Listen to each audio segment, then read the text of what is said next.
Kurma memang manis, tapi apakah benar-benar aman untuk Anda yang menderita diabetes? Ini bukan sekadar pertanyaan iseng, karena jawabannya bisa berdampak besar pada kadar gula darah harian Anda. Banyak orang mengira rasa manis otomatis berarti bahaya bagi penderita diabetes, tapi kenyataannya tidak selalu demikian. Mari kita bongkar bersama apa yang sebenarnya terjadi saat penderita diabetes mengonsumsi kurma. Kurma bukan hanya sekadar buah yang manis dan lengket. Ia adalah simbol kekuatan, energi, dan tradisi. Bahkan sejak ribuan tahun lalu, kurma sudah dikenal sebagai buah yang bisa memberi tenaga dalam waktu singkat. Tapi di balik semua manfaat itu, ada satu hal yang sering membuat penderita diabetes ragu. Kandungan gulanya. Ya, kurma memang tinggi gula alami. Tapi apakah semua gula sama efeknya? Nah, disinilah banyak orang keliru memahami. Gula dari kurma berbeda dengan gula tambahan yang biasa kita temui di minuman manis atau makanan kemasan. Perlu Anda tahu, kurma mengandung serat yang cukup tinggi. Serat ini memperlambat penyerapan gula ke dalam darah. Artinya, lonjakan gula darah tidak akan secepat saat Anda mengonsumsi makanan manis tanpa serat. Inilah yang membuat para ahli gizi menyarankan kurma dalam jumlah kecil sebagai alternatif camilan sehat. Tentu saja, dengan catatan jumlahnya terbatas dan tidak setiap saat. Lalu, berapa banyak yang dianggap aman? Umumnya, penderita diabetes dianjurkan untuk mengonsumsi maksimal 2 hingga 3 butir kurma per hari. Itu pun harus dihitung dalam total asupan karbohidrat harian. Misalnya, jika Anda terbiasa sarapan dengan roti tawar, maka mengganti 1 potong roti dengan 2 butir kurma bisa jadi pilihan. Tapi jangan ditambah tanpa perhitungan. Kurma tetap harus diposisikan sebagai bagian dari menu harian yang seimbang, bukan tambahan bebas yang bisa dikonsumsi kapan saja. Sampai di sini mungkin Anda mulai penasaran. Kalau sedikit saja boleh, kenapa masih banyak yang bilang sebaiknya kurma dihindari? Jawabannya terletak pada kebiasaan. Banyak orang tidak makan kurma 1 atau 2 biji, tapi 5, 7, bahkan 10 sekaligus. Apalagi saat bulan puasa atau dalam suguhan lebaran. Itulah yang membuat risiko gula darah melonjak drastis dan akhirnya justru memicu kekambuhan gejala diabetes, seperti mudah lelah, pusing, dan sering buang air kecil.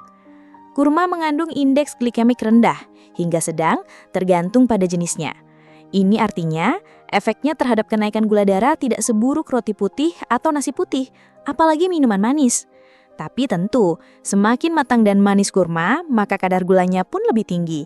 Disinilah pentingnya Anda memilih jenis kurma yang lebih berserat dan tidak terlalu lembek. Salah satu contohnya adalah kurma ajwa atau kurma sukari kering yang biasanya lebih padat dan tidak terlalu manis. Yang membuat kurma begitu istimewa bukan hanya rasanya yang manis alami, tapi juga kandungan nutrisinya yang kaya. Di balik daging buahnya yang lembut, tersimpan berbagai zat yang sangat berperan dalam menjaga kesehatan tubuh, khususnya di usia di atas 50 tahun. Misalnya, vitamin B6 dalam kurma membantu memperkuat sistem syaraf dan mendukung produksi hormon yang mempengaruhi suasana hati. Ini penting karena banyak lansia mulai merasakan perubahan emosi yang tak menentu. Lalu, ada magnesium, mineral yang berperan dalam lebih dari 300 reaksi biokimia tubuh, termasuk mengatur kadar gula darah dan tekanan darah. Bagi penderita diabetes, magnesium yang cukup bisa membantu meningkatkan sensitivitas insulin. Kemampuan tubuh merespons gula dalam darah secara lebih efisien. Selain itu, zat besi dalam kurma berperan penting dalam mencegah anemia, yaitu kondisi kekurangan sel darah merah yang bisa membuat tubuh cepat lelah, lemas, dan kurang fokus. Gejala yang sering muncul diam-diam pada usia lanjut. Dan jangan lupakan antioksidan dalam kurma seperti flavonoid dan fenolik. Zat-zat ini bekerja seperti pelindung tubuh, menangkal radikal bebas yang dapat merusak sel, termasuk sel pankreas yang memproduksi insulin. Bahkan, beberapa studi ilmiah menunjukkan bahwa senyawa antiinflamasi dalam kurma dapat meredakan peradangan ringan yang sering muncul sebagai komplikasi diabetes. Misalnya nyeri sendi, pembengkakan ringan, atau rasa kaku di pagi hari. Namun tentu semua manfaat ini tidak akan terasa jika kurma dikonsumsi berlebihan. Justru bisa jadi bumerang jika dimakan tanpa kontrol, apalagi dalam jumlah besar sekaligus.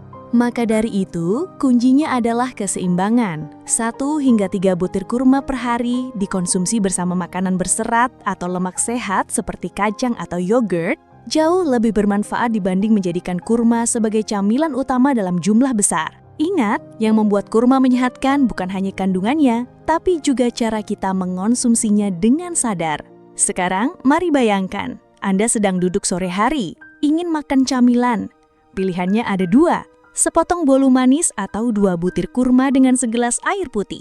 Mana yang lebih baik? Tentu saja kurma, karena selain alami, ia tidak mengandung lemak trans, tidak ada pengawet, dan tidak ada gula tambahan. Tapi ingat, kurma hanya lebih baik jika jumlahnya dijaga. Kalau Anda berpikir, kurma ini sehat, saya makan 10 biji saja, maka semua manfaat itu bisa berubah menjadi beban gula darah. Silakan Anda tulis di komentar nama Anda, usia Anda, dan bagaimana pengalaman Anda saat mengonsumsi kurma. Apakah pernah mempengaruhi kadar gula darah Anda? Atau justru membantu mengatasi rasa lelah tanpa efek samping? Komentar Anda bisa menjadi inspirasi bagi sesama. Mungkin sekarang Anda bertanya-tanya, jadi apakah penderita diabetes boleh makan kurma setiap hari? Jawabannya tergantung. Jika Anda bisa mengatur jumlahnya dan mengimbanginya dengan pola makan yang rendah karbohidrat di waktu lain, maka boleh. Tapi, kalau Anda tipe yang susah mengontrol diri dan sekali makan kurma jadi terus ingin lagi dan lagi, maka lebih aman membatasi sesekali saja. Bahkan, ada baiknya Anda berkonsultasi dengan dokter atau ahli gizi yang memahami kondisi tubuh Anda secara menyeluruh. Satu hal yang sangat penting dan sering luput dari perhatian, jangan pernah menganggap kurma bisa menjadi pengganti makan utama secara utuh. Misalnya, karena kurma dikenal menyehatkan, sebagian orang tergoda untuk hanya sarapan dengan beberapa butir kurma saja, tanpa tambahan makanan lain. Padahal, langkah seperti ini justru bisa memicu ketidakseimbangan metabolik dalam tubuh, terutama bagi Anda yang memiliki kecenderungan gula darah naik, seperti penderita diabetes atau pradiabetes. Perlu dipahami bahwa meskipun kurma mengandung gula alami seperti fruktosa dan glukosa yang lebih ramah dibanding gula buatan, kurma tetap tergolong makanan tinggi indeks glikemik jika dikonsumsi sendirian dalam jumlah banyak. Ketika Anda makan kurma tanpa ada asupan tambahan berupa protein, lemak sehat, atau serat kompleks, maka tubuh akan mencerna gula dari kurma dengan sangat cepat.